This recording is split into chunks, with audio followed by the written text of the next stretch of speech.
and halftime legend Bill King joining us on halftime. We reserve that terminology only for the real legends, and Bill is one of them. WNSR host, 6 to 9 every Monday through Friday, the king of college football talk. Bill, it's just been sort of regular week here in college football, right? With the portal opening and the coaching carousel and Heisman finalists and everything. So you got a 3-hour show. It's like you need 6 hours a day right now. I was wondering, guys, could you sue, I don't know who you would sue, NCAA for the transfer portal first day and it gave you a seizure? Could you? Did you see, was there 600 players that entered already, Bill? I just don't think there's 600 jobs out there. Well, there's not. If we go by past data, 60% of these guys will be homeless.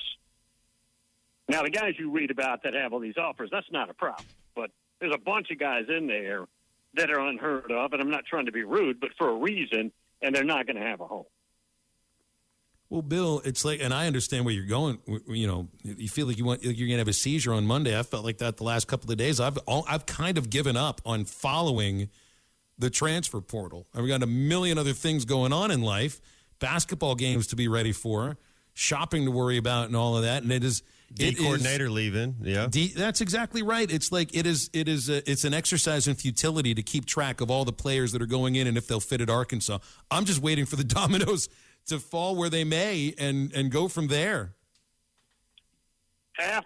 Almost half the ACC starting quarterbacks are in the portal, and there's all kinds of rumors about Drake May, who, if you had the category of quarterback who blew up the most this year, there's only one guy. That's Drake May. There's not even a close number two. And there's talk that people are obviously, why not, swing for the fences here. And he's a legacy. His dad played there. His brother played basketball there. His parents both went there. He had a phenomenal Heisman-type season. But there's talk that he's considering as well. With Coach Odom gone, how desirable do you see that Arkansas defensive coordinator job? And does he take a couple guys with him? I have no idea who Arkansas is going to go after. It's a very desirable job. It's a tough guy organization. It's a tough guy coach. And you want the topper guys. I know this has never been mentioned, ever. Arkansas's got lots of money. It's incredibly attractive.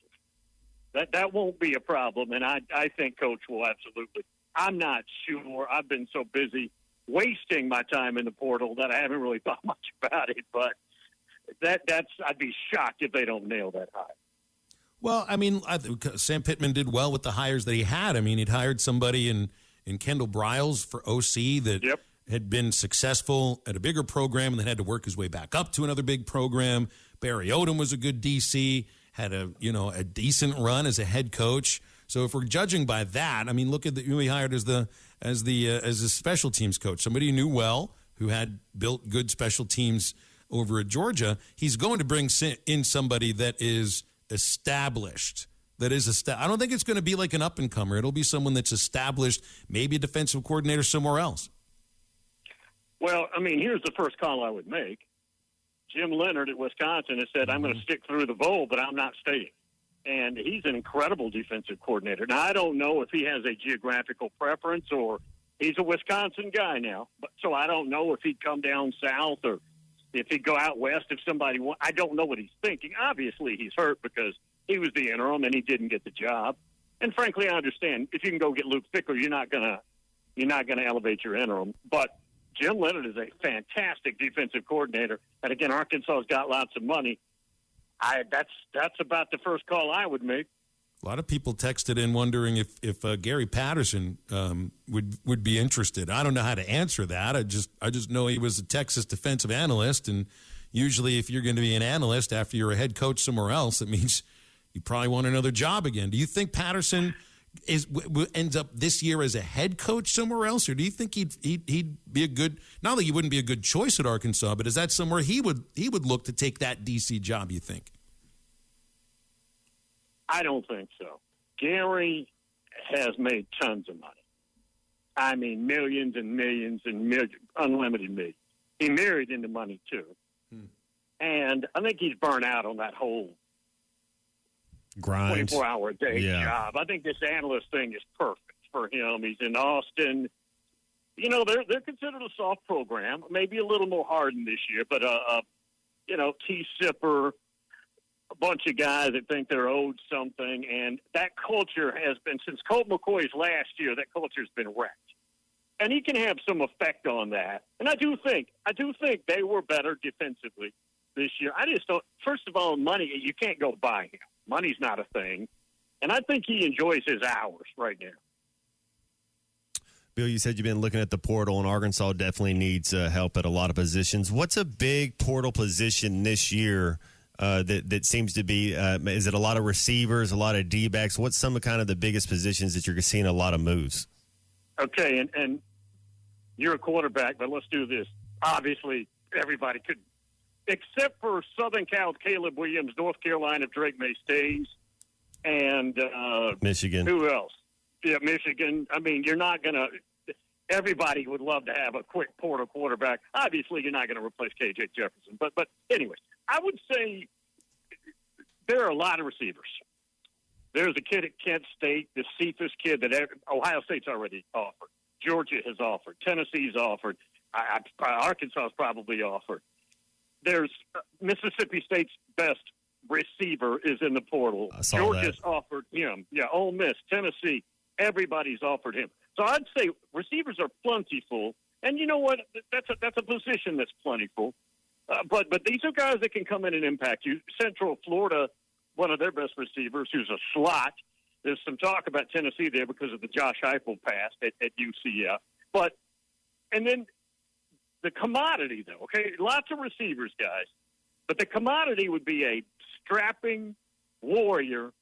6'4", 325-pound defensive tackle. Those are really hard to get. A couple of those already in there, and then a cover corner. And right now, the number one ranked cover corner in the portal is a kid from Virginia, the Fentress kid, and everybody on the planet's offered him too. So I would say the commodity, cover corners, Matt, you know this, that really good guys, hard to find, and a warrior defensive tackle is hard to find. And there's a couple of those, not many, not like receivers. Yeah, Phil, our young kid that we started playing late this year, I like him as our cover guy. McAdoo. Yeah. And then those DN trees are only found in Clemson, I think. Clemson or Georgia, yeah. I'll tell you where you can.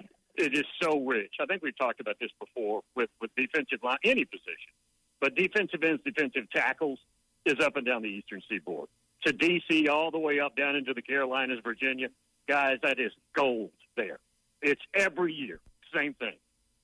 We'd spoken with the recruiting analyst about defensive linemen, and his name's Danny West from 24/7 Sports. He had researched some of this and found that most defensive linemen, and we're being a little general with this, but it's tough to get them to leave. They stay the closest proximity to home. Yeah, they stay the closest proximity to home. I mean, maybe it's mom is cooking, that kind of. We couldn't quite figure that out, like why that would be the case. Do you have any ideas? Unless you're Walter Nolan and you're in Knoxville and you end up at A&M and you're the top-ranked player in America. But there's reasons for that, right? There was money to get him to not worry about being closer to home. You know what? I've never thought about that. I don't know that I buy that. But let me give you another little note. We were just talking about gyms. By far, my experience, 40 years, the most poorly ranked position when it comes to recruiting services, and I think they generally do a good job, but the most poorly ranked position is cover corner because there's nothing in high school that gives you that look, right? When's a cover corner ever going to play a live arm quarterback? And they're not coached to lick either in high school, not compared to what skills you're going to need. And anytime I see corner, not safety stuff too, but actual cover corner rankings, I never pay much attention because they're usually not right. Bill, we got to get your thoughts on Deion at Colorado. A couple of levels to this. There is a little bit of a weird feel to Deion Sanders being the head coach in Boulder, Colorado.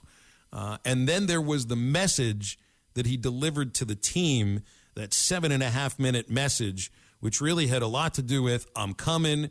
He was playing for the cameras, And then it sounded like he almost told the whole team to get in the portal, though I'm not exactly sure if that's what he meant by that.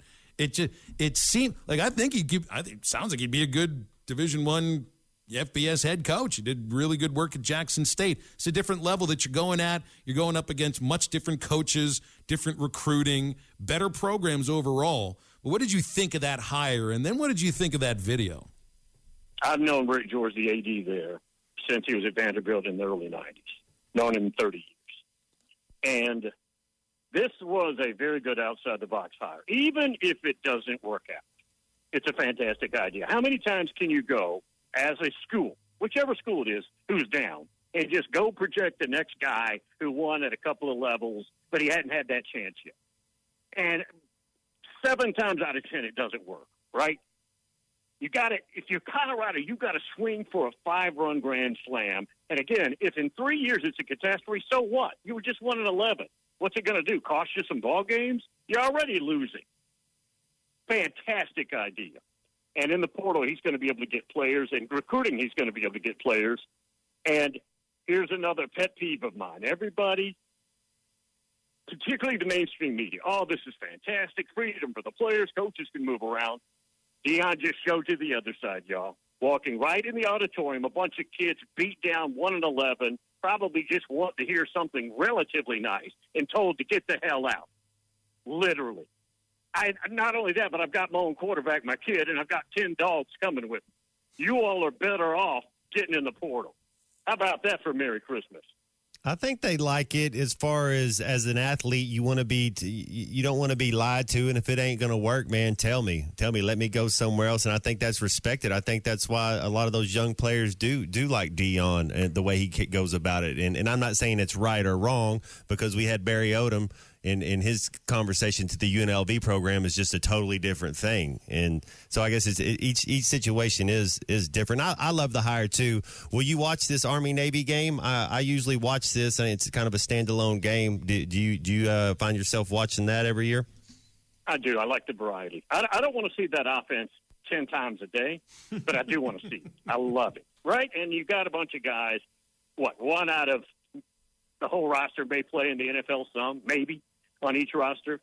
These guys are in there for blood and guts, and they don't care about all that other stuff. They're not there for the glory. And here's the other thing. I think the stat is the last 15 years, if you bet the under, 15 years in a row, you win. Wow.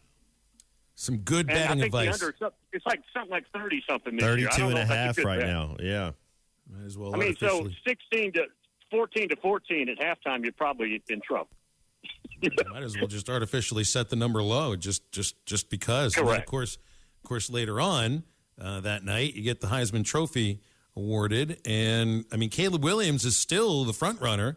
Like there's not much of a. It feels like the award is his, and I was blown away watching him play on one leg in that Pac-12 championship game, and I also was blown away that Lincoln Riley kept him in for those last couple of drives. I mean, he could barely move, and he's getting lambasted because they couldn't block anybody. I couldn't believe that. Yeah. Going into that game, I think he was the favorite. I still do. You've got some feel-good stories, Stetson Bennett, the Council Bluffs kid at TCU, and obviously C.J. Stroud. If I still had a vote, and I gave mine up a couple of years ago, I just stopped caring about that, but I probably would have gone with Caleb Williams. He's the best overall. If it's a quarterback award, which it is, he's the best. And Drake May's a young guy, but he'd be a close second. Those two guys as prospects are better than Bryce Young and Stroud. And those guys are pretty good. I like them too, but these two guys are better. I've been with you about the Heisman Trophy for a while now. I don't think that it means what it used to mean. I don't think just don't care. Well, it's not the best player in college football. It's the best quarterback, the most popular quarterback, really. And I stopped caring about it too. And it's hearing you say that just makes me feel like my feelings are at least maybe right about it. Right.